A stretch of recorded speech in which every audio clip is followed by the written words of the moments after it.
I want to take a few minutes here and talk about the SAFE Act. We're exempting this, correct? Parts of it. I'm sorry? We're going to exempt a part of the SAFE Act tonight. The spending parts of it. The spending part of it. What do you think was the stated goal of the SAFE Act originally? To keep people alive, to save lives. So would it have not made a little more sense to, what we're hearing right now is that we're going to, since there's an exemption for shooters on the range, they can use 10 rounds, correct? Yeah. Would it not have made more sense to make an exemption to say shooters on the range can only use 7 rounds if our stated goal here is safety? Mm-hmm. No, on the range is different than in the street. I don't understand the question. Well, I'm just saying that the stated goal was increased safety, but yet we're now acknowledging that we have an exemption for shooters on the range to shoot 10, right? Yeah. Yet, so I can practice defending my family with 10 rounds. What? But the bill now says it continues to say, I can actually only defend my family for real with 7 rounds, right? I'm sorry, I didn't... Okay, what I was saying is, what we are stating here, again, just like in the original SAFE Act, is that you can use 10 rounds at the range to practice your skills, correct? Yes. Mr. Lentol, why do you rise? I just wonder if Mr. Farrell would suffer an interruption, or Mr. McLaughlin would suffer an interruption and allow me to answer the question. Yeah, absolutely, Joe. If you would restate the question, I'd be happy to answer it, Mr. McLaughlin. When we passed the SAFE Act 50-something days ago, and we brought up then the flaws that we are addressing now, all of it was brought up by this chamber, this side of the aisle, all of it.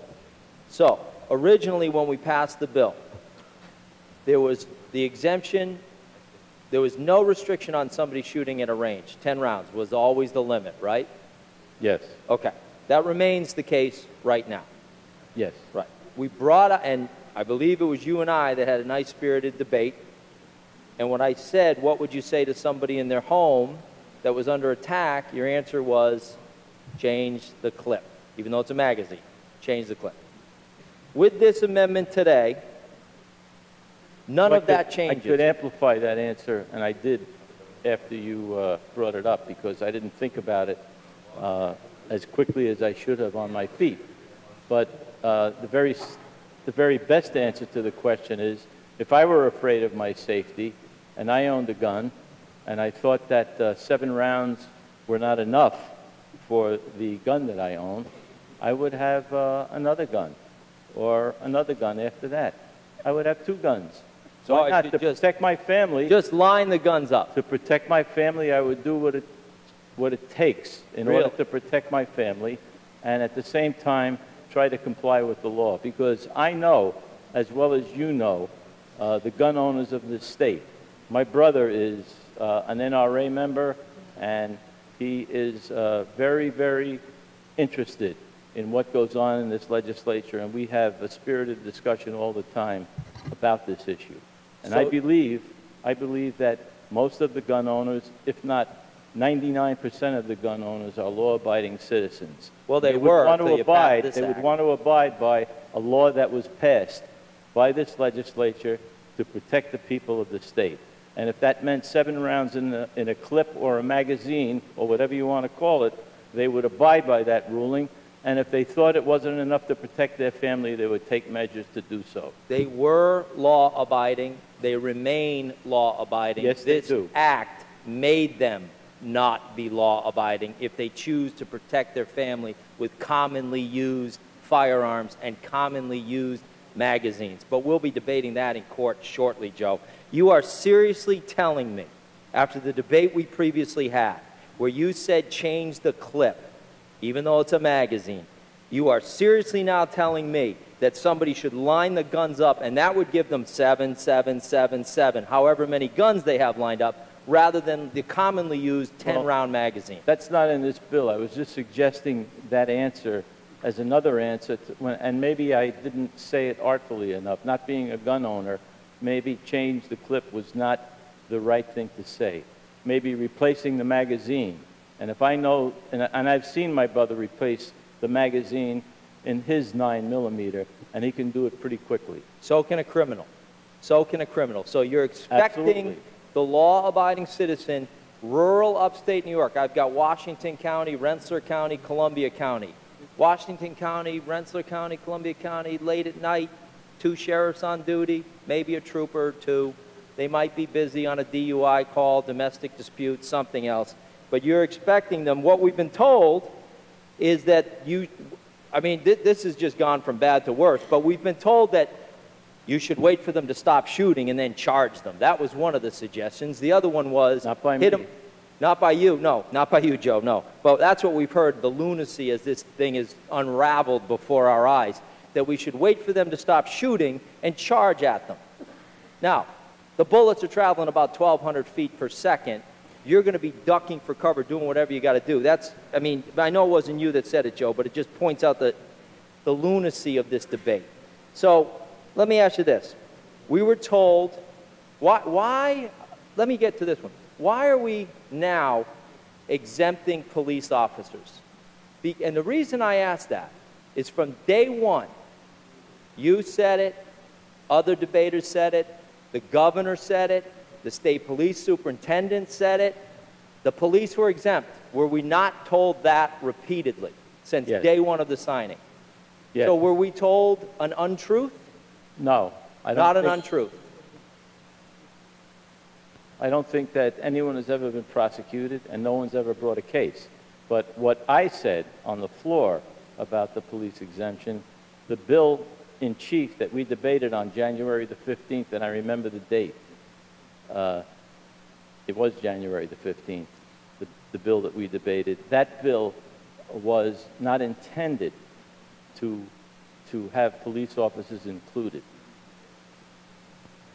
It was never intended, and it was pointed out, I might say, by the members of the Codes Committee that it might be construed that way. And I remember specifically stating on this floor that if that were the case, and I said it to the Codes Committee members who pointed it out to me first, that if that were the case, we would have to prepare an amendment to make sure that that was not our intent.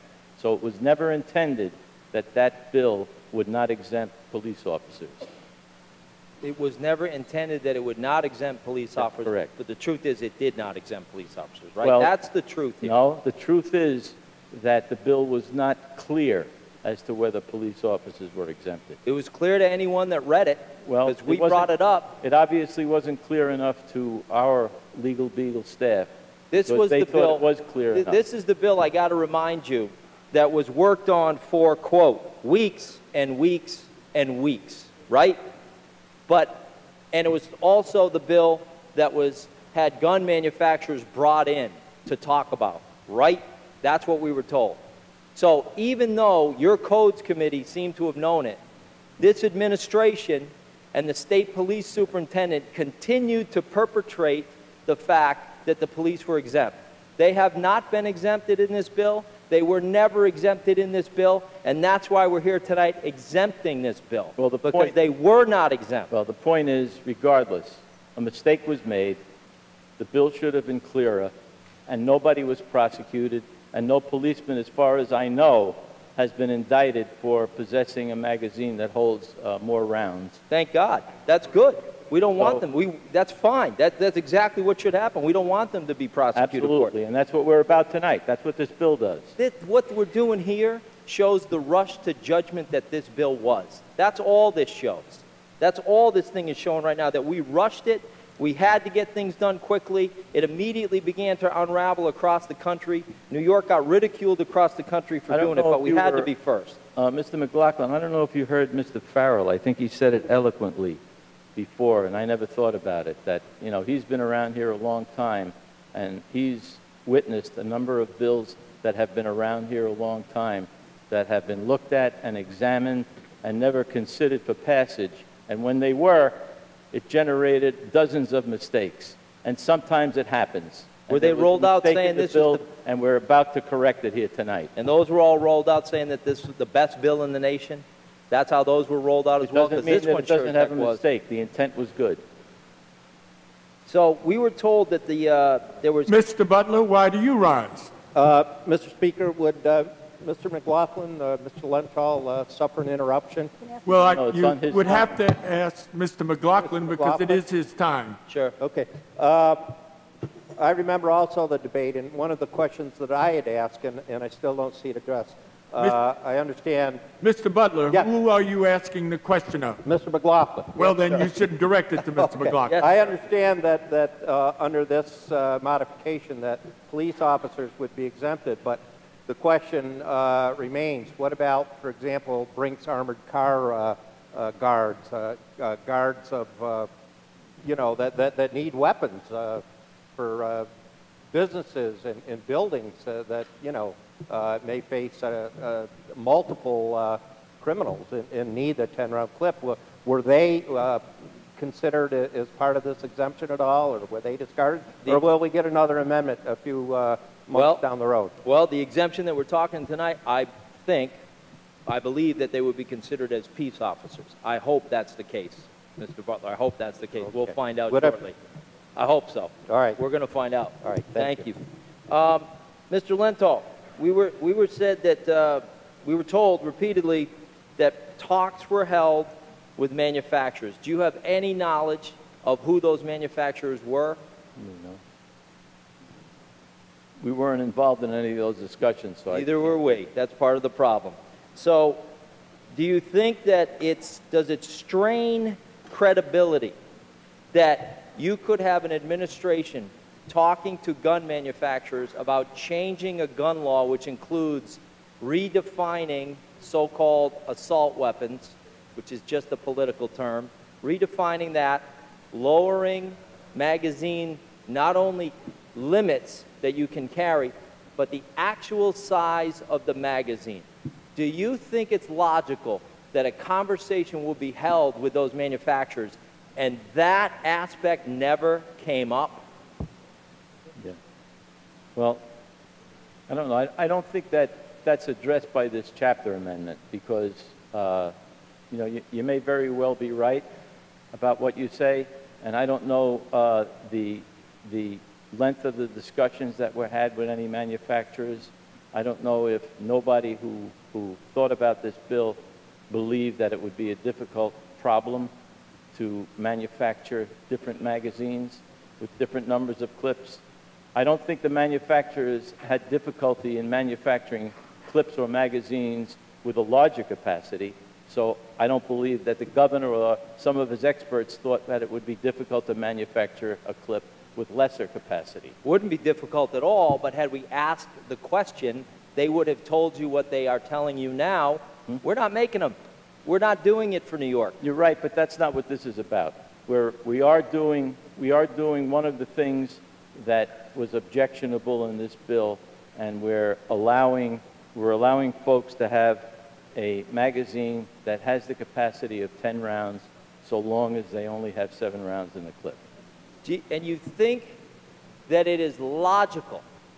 Well, let me step back for a second. How are you going to enforce that? If you can only load 7 in your home, how do you expect any enforcement of that provision? Well, I expect voluntary compliance from a lot of folks. The honor system. And I think that if someone is lawfully arrested and turns up a weapon, that whether he lawfully possesses or not, and has a magazine that shows that he has more than 7 rounds in it, he will be charged with a felony. And that's how it'll be enforced. What, the first time he'll be charged with a felony or misdemeanor? Misdemeanor, I'm sorry. Misdemeanor first time. You think the criminals are going to care about that and comply with the 7-round magazine? No, I wasn't actually speaking of criminals, but they too would be charged with an additional crime, in addition to the crime of possessing a gun unlawfully. I hope so. I hope so. I just know for a fact that if they have their gun illegally, do you think that there's any logic involved here at all to think that a criminal is going to say, hey, I got my gun illegally, we're going to go out and commit a crime, but hey guys, Don't load more than 7 because that's what the New York Safe Act says.